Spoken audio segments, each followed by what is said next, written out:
Hi പ്രിയമുള്ളവരെ, Sunil വാസ്തവാണ്. N four നജയുടെ പുതിയൊരു എപ്പിസോഡിലേക്ക് സ്വാഗതം. നമ്മുടെ ഇന്നത്തെ വിഷയം പ്രളയമാണ്. പ്രളയം എന്ന് പറയുമ്പോൾ നമുക്കറിയാം, ഇപ്പം നമ്മൾ കാറ്റും മഴയും ഉള്ളൊരു സമയത്താണ് ഇരിക്കുന്നത്. മഴക്കാലമാണ്. ഈ വീഡിയോ ചെയ്യുമ്പം പോലും ശക്തമായ കാറ്റും മഴയും ഉണ്ട്. അപ്പോൾ പ്രളയം എന്ന് പറയുമ്പോൾ നമുക്കറിയാം, മഴക്കാലമായി കഴിഞ്ഞാൽ ഇപ്പം നമുക്ക് പേടിയാണ്. ആരൊക്കെ ഉണ്ടാവും, എന്തൊക്കെ ഉണ്ടാവും അറിയില്ല. അങ്ങനത്തെ ഒരു അവസ്ഥയിൽ കൂടെയാണ് നമ്മൾ സഞ്ചരിച്ചുകൊണ്ടിരിക്കുന്നത്.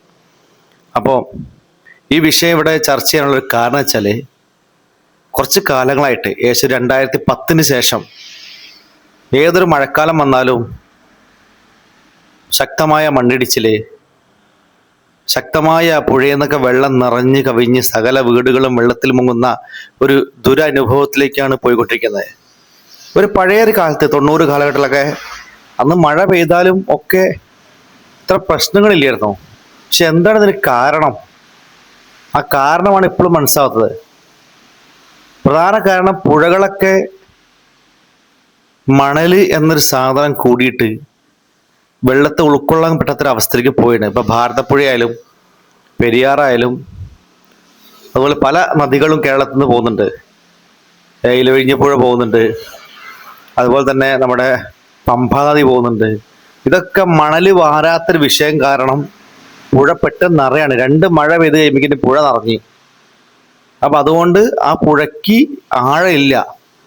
കാരണം നിരന്തരം നമ്മുടെ കരയിൽ നിന്ന് പോകുന്ന ഒരുപാട് മണ്ണും കാര്യങ്ങളൊക്കെ അടിഞ്ഞു കൂടുന്ന പുഴയിലാണ്. അപ്പം അത് ഓരോരോ വർഷമാകുമ്പോഴും അത് വാരി ഒഴിവാക്കണം. അത് ഒഴിവാക്കാത്തൊരു വിഷയം വല്ലാതെ കിടക്കുന്നുണ്ട്. അത് വലിയൊരു പ്രശ്നമാണ്. അതാണ് പെട്ടെന്ന് പുഴ നിറയുകയും സമീപ പ്രദേശത്തേക്കും വീട്ടിലേക്കും ഈ വെള്ളം ഇടിച്ചു കയറുകയും ചെയ്യാനുള്ള പ്രധാന കാരണം ഇതാണ്. പുഴയുടെ ആഴക്കുറവ് ഒരു പ്രശ്നമാണ്. അതോടൊപ്പം തന്നെ പ്രധാന പ്രശ്നമാണ് മണ്ണിടിച്ചിൽ. മണ്ണിടിച്ചിൽ എന്ന് പറയുമ്പോൾ നമുക്കറിയാം, ഒരു മഴ പെയ്ത് കഴിഞ്ഞാൽ 2 ദിവസം അടുപ്പിച്ച് മഴ പെയ്താൽ സകല മലകൾ പൊട്ടുകയാണ്. പൊട്ടിയിട്ട് പുറത്തേക്ക് വെള്ളം അങ്ങോട്ട് ചീറ്റി വരികയാണ്. അതിന് പ്രധാന കാരണം എന്താ? ആ മലയുടെ അടിഭാഗത്ത് ഫുള്ള് JCB വെച്ച് മണ്ണ് മാന്തി. ഒരു ഭൂമിയുടെ ആണിയാണ് മല എന്ന് പറയുന്നത്. ആ മലയെ നശിപ്പിച്ചു. സകല മലകളിലുണ്ടായിരുന്ന മരങ്ങൾ മൊത്തം മുറിച്ചൊഴിവാക്കി. അതെല്ലാം മുറിച്ചൊഴിവാക്കിയിട്ട് എന്താണ്, മലകളൊക്കെ ആകെ ഒരു ബലമില്ലാതെ നിൽക്കുകയാണ്. അതുകൊണ്ട് താങ്ങാൻ കഴിയാത്തതുകൊണ്ട്, കാരണം മരങ്ങൾ ഉണ്ടാവുമ്പോൾ മലയ്ക്ക് പവർ കൂടും, പെട്ടെന്ന് മണ്ണിടിഞ്ഞ് വരില്ല. ഇതൊക്കെ എല്ലാവർക്കും അറിയുന്ന കാര്യങ്ങൾ തന്നെയാണ്. പക്ഷേ നമ്മൾ പ്രകൃതിയെ ക്രൂരമായിട്ട് മർദ്ദിക്കുന്നു. അത് പ്രകൃതി മഴക്കാലമാകുമ്പോൾ നമുക്ക് തിരിച്ചു പണി തരുന്നു. അതാണ് പ്രധാന കാരണം. അപ്പം മലകളിൽ ഉണ്ടായിരുന്ന മരങ്ങൾ മുറിച്ചൊഴിവാക്കിയപ്പോൾ എന്ത് ചെയ്ത്, മലയ്ക്ക് ബലം ക്ഷയം സംഭവിച്ചു. മഴ പെയ്ത് മലയുടെ മൂർധാവിൽ മഴ പെയ്ത് ആ മഴ വെള്ളം ഉള്ളിലേക്ക് ഇറങ്ങുമ്പോൾ സൈഡ് ഭാഗത്തുള്ള മൊത്തം മണ്ണുകൾ ഇടിഞ്ഞ് നേരെ പോരുകയും, നമ്മുടെ വയനാട് ജില്ലകളൊക്കെ നിരന്തരമായിട്ട് എല്ലാ വർഷവും സംഭവിക്കുന്നതാണ്. ഇടിഞ്ഞിങ്ങോട്ട് പോരുകയാണ്. അതുപോലെ തന്നെ ചില സ്ഥലങ്ങളിൽ കണ്ടമാനം മരങ്ങൾ ഈ മലകളിൽ നിന്ന് വെട്ടി ഒഴിവാക്കുന്നുണ്ട്. അപ്പോൾ ഈ മരങ്ങളൊക്കെ ഇല്ലാതാകുമ്പോഴാണ് ഈ മണ്ണിന് പിടിച്ചു നിൽക്കാൻ കഴിയില്ല. വെള്ളം നിറയുമ്പോൾ ഒന്നായിട്ട് ഇടിഞ്ഞിട്ട് പോരും. അതുകൂടാതെ തന്നെ പ്രധാന പ്രശ്നങ്ങളാണ് ഈ കോറി. ഈ കരിങ്കൽ കോറികൾ നിരന്തരം എല്ലാ സ്ഥലങ്ങളിലും പ്രവർത്തനം ആരംഭിച്ചു. മലയുടെ ശക്തിയെ പരീക്ഷിക്കുന്ന രീതിയിൽ കൂടെയാണ് ഓരോ ഭാഗത്തും കോറികൾ, വെടികൾ പൊട്ടിച്ചിട്ട് അതിനെ നശിപ്പിക്കുകയാണ്. നമ്മുടെ നാട്ടിൽ ഒരു കാലത്ത് എത്രമാത്രം മലകൾ ഉണ്ടായിരുന്നു. പല സ്ഥലങ്ങളിലും മലകളുടെ മുകളിൽ റിസോർട്ടുകളും അതുപോലുള്ള കരിങ്കൽ കോറികളും സ്ഥാപിച്ച് പ്രകൃതിയെ നമ്മൾ ക്രൂരമായിട്ട് ഉപദ്രവിച്ചു.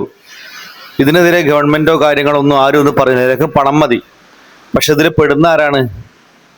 പെടുന്നത് പാവങ്ങളായ ആൾക്കാരാണ്.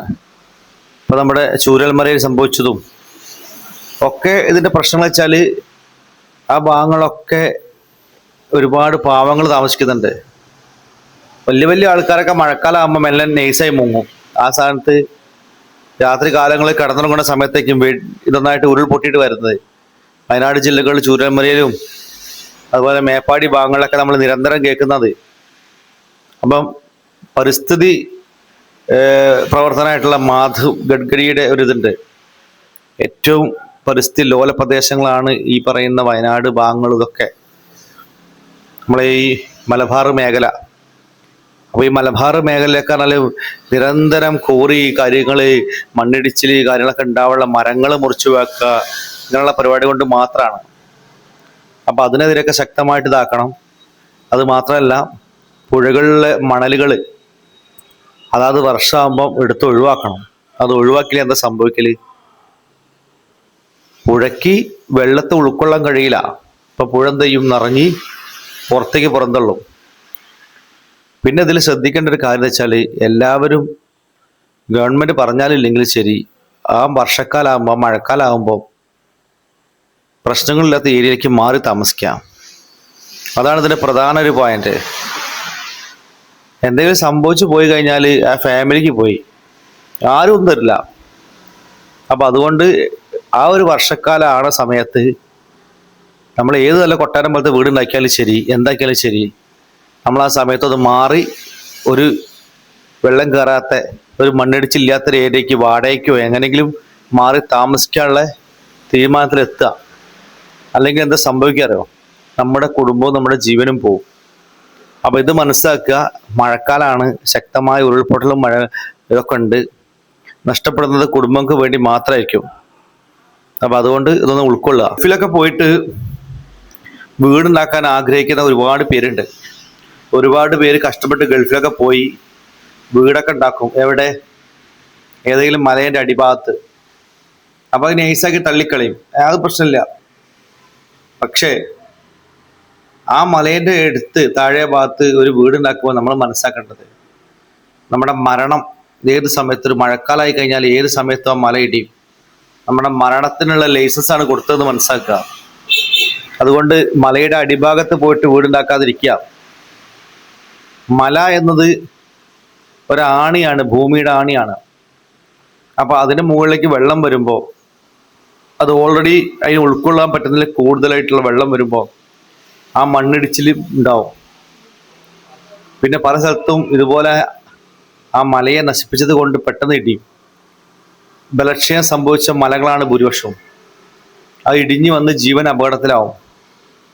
പുഴയുടെ കാര്യം എടുത്ത് നോക്കിക്കഴിഞ്ഞാൽ സകലമാന പുഴകളിലും മണൽ നിറഞ്ഞിട്ട് വെള്ളത്തെ ഉൾക്കൊള്ളാൻ കഴിയുന്നില്ല. ഈ മണലെടുത്ത് ഒഴിവാക്കിയാൽ തന്നെ കൂടുതൽ സൗകര്യം ആ പുഴയ്ക്ക് കിട്ടും, കൂടുതൽ വെള്ളത്തെ ഉൾക്കൊള്ളാൻ പറ്റും. കരയിലേക്ക് കയറുന്ന വെള്ളത്തിന് കുറവുണ്ടാവും. അപ്പോൾ പല പുഴകളും വലിയ ആഴമില്ലാത്ത വിഷയം കൊണ്ട് എന്താണ് സംഭവിക്കുന്നത്? മഴ പെയ്ത് 2 മഴ അടുപ്പിച്ച് പെയ്താൽ ഫുള്ളായി. അപ്പം അതൊക്കെ അത് ശ്രദ്ധിക്കുക. അതോടൊപ്പം സാധാരണക്കാരായ ജനങ്ങൾ ശ്രദ്ധിക്കേണ്ട പ്രധാന കാര്യം എന്താ വെച്ചാൽ, നിങ്ങളുടെ ശരീരമാണ്. നമ്മുടെ ഫാമിലിയും നമ്മുടെ എല്ലാം നഷ്ടപ്പെട്ടിട്ട് നമുക്ക് പൈസ കിട്ടിയിട്ട് കാര്യമുണ്ടോ? ഇല്ല. അപ്പോൾ മഴക്കാലം തുടങ്ങുന്ന സമയത്ത് തന്നെ നിങ്ങൾ മാറി താമസിക്കുക. അതാരും പറയേണ്ട ആവശ്യമില്ല. ഇപ്പോൾ ഓഗസ്റ്റ് 1-ന്, ഇപ്പോൾ ഈ 2026 ഓഗസ്റ്റ് 1-ന് മഴക്കാലം വന്നു, ശക്തമായ മഴയാണ്. അപ്പോൾ ഈ സമയങ്ങളൊക്കെ നമ്മൾ വീട്ടിലിങ്ങനെ ബലം പിടിച്ച് ഇരിക്കരുത്. നമ്മൾ മാറി താമസിക്കുക. മാറി താമസിച്ച് കഴിഞ്ഞിട്ട് നമുക്കൊരു വാടകയ്ക്ക് 1 മാസമോ 2 മാസമോ മാറി താമസിക്കുക. വാടക കൊടുത്താലും കുഴപ്പമില്ല, ജീവൻ കിട്ടുമല്ലോ. എന്നിട്ട് പിന്നെ വേനൽക്കാലമൊക്കെ ആകുന്ന സമയത്ത് ഇങ്ങോട്ട് മാറിയാൽ മതി. അല്ലെങ്കിൽ ഈ ശക്തമായ മഴയുടെ പ്രളയത്തിൻ്റെ ഒക്കെ സമയം മാറിയിട്ട് തിരിച്ച് സ്വന്തം വീട്ടിലേക്ക് പോരുക. അവിടെ നമ്മൾ മടി കാണിച്ചാൽ ജീവിതം മൊത്തം പോകും. ഇപ്പോൾ നമ്മൾ കേൾക്കുന്ന ന്യൂസുകളുണ്ട്, നിരന്തരം കേൾക്കുന്ന ന്യൂസുകൾ മൊത്തം ഇതാണ് അവസ്ഥ. അപ്പോൾ അതുകൊണ്ട് ശരീരം ശ്രദ്ധിക്കുക. ഗവൺമെൻറ് ഉത്തരവാദിത്തത്തിന് അപ്പുറത്തേക്ക് നമ്മുടെ യുക്തിപരമായിട്ടുള്ള നീക്കങ്ങളിലൂടെയാണ് നമ്മുടെ ജീവനും ജീവിതവും സംരക്ഷിക്കാൻ കഴിയുള്ളൂ എന്ന് മനസ്സിലാക്കുക.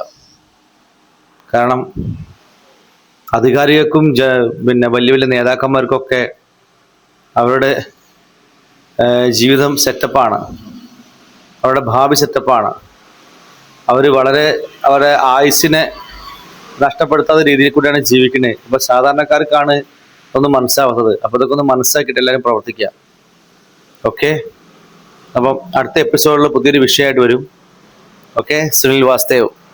നമ്മുടെ ഈ വീഡിയോ ഒന്ന് ഫുൾവൻ കാണുക. N4 Nacho ഒന്ന് സബ്സ്ക്രൈബ് ചെയ്യുക. ഓക്കെ.